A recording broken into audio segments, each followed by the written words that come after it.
因為而家天氣太熱，所以我就將個頭盔內部打通晒佢，跟住自己做咗一個製冷同埋製熱嘅一個製冷片。呢一邊係散熱嘅，呢邊係製冷嘅。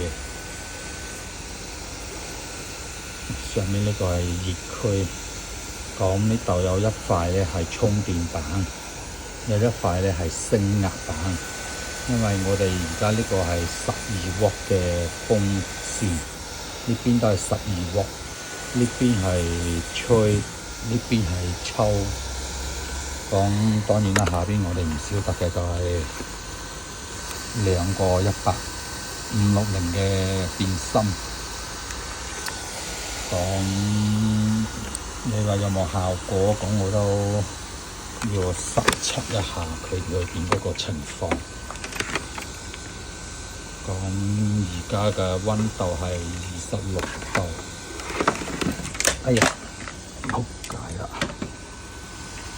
呢個就係探溫頭。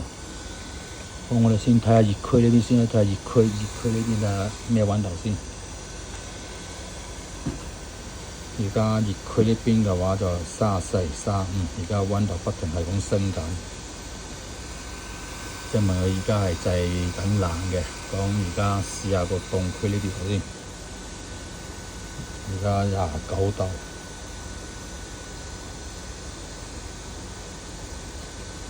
25、24，而家呢個係冷區。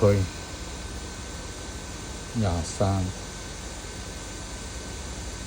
當然啦，冇可能一開機就去到零下啦嘛，再加上而家天氣咁熱。好，再睇翻個熱區，熱區嘅話31、30幾度到啦。32，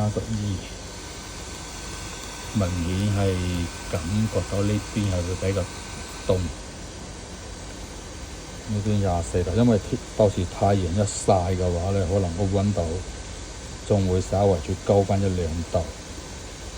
而家雖然係有24度，但係太陽一曬嘅話，可能會升翻個溫度。呢個位，然後就會將佢塞落呢個位置，之後打翻膠，之後啲風就會經過呢個位置吹出嚟，啲風就會經過呢啲位置咁樣散熱。原本諗住喺呢個位置做一個微型開關嘅，但係最後都係喺呢個位置加咗個大開關，咁就可以熄咗機啦。咁就可以熄咗機，控制呢個風機啦。再喺呢個位置撳開機佢。